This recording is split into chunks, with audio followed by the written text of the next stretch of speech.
Traveling by train is the classic way to see Europe. It promises speed, comfort, and seamless movement across an entire continent.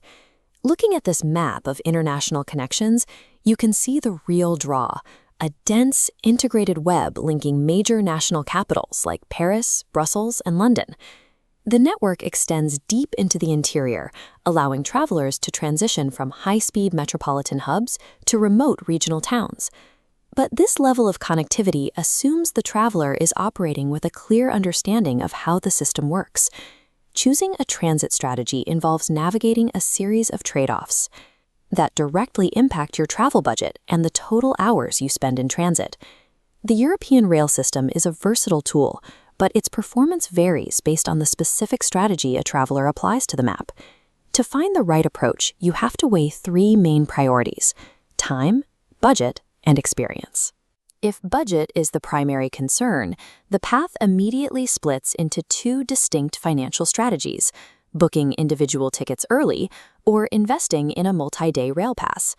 Deciding between these requires an honest assessment of your personal travel style, whether you are a strict planner, a regional explorer, or a spontaneous backpacker. Because there is no single correct way to navigate the continent, the value of the train system is defined by how well a chosen strategy fits the specific needs of your trip. A significant logistical factor to consider is infrastructure integration. Major European train stations are typically located right in the heart of the city center.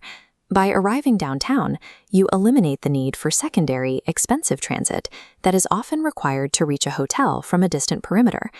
These hubs are designed to connect directly with local bus lines and pedestrian zones, allowing for much tighter coordination with your sightseeing schedule. This immediate access stands in direct contrast to the geographic reality of flying.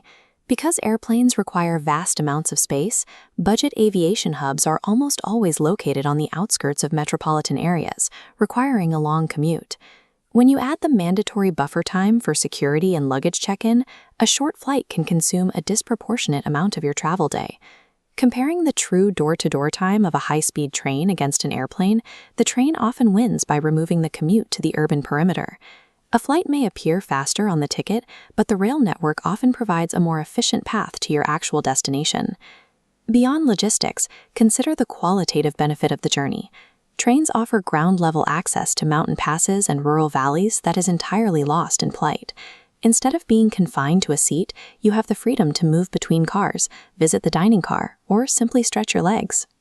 Many European routes feature specialized cars with expansive glass ceilings, specifically designed for passengers to relax and enjoy the view.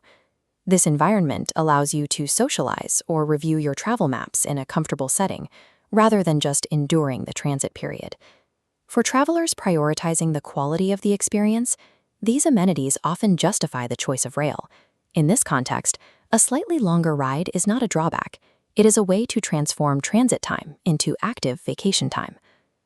To manage the costs of a multi-country trip, many tourists look toward the rail pass. The core mechanic is a single upfront purchase that allows for unlimited travel over a specific number of days. This trade-off gives you logistical freedom, but starts you in a significant financial deficit from the high initial cost. To make the pass cost-effective, the value of individual trips must exceed that price. Reaching a positive return on investment requires rapid movement across the continent.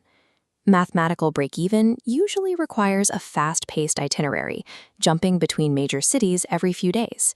Effectively, the pass acts as spontaneity insurance. You are paying for the right to change your plans without the risk of last-minute price spikes. A rail pass is a powerful tool for the aggressive multi-city optimizer, but it can be a financial trap for those traveling at a slower pace.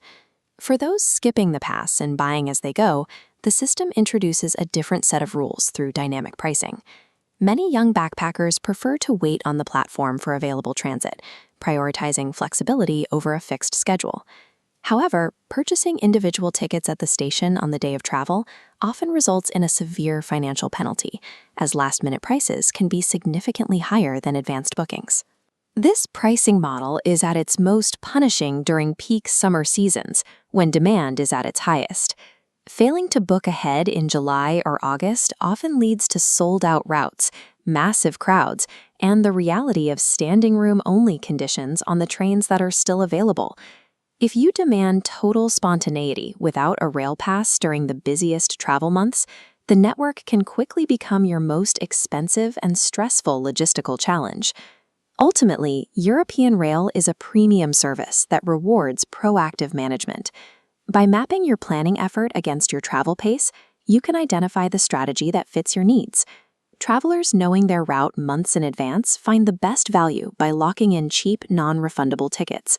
Those covering long distances without specific dates will find the most value in a rail pass. The maximum penalty is reserved for the traveler arriving at the station with no plan and no pass. The right choice depends entirely on how you balance your need for flexibility against your willingness to prepare before you arrive at the platform.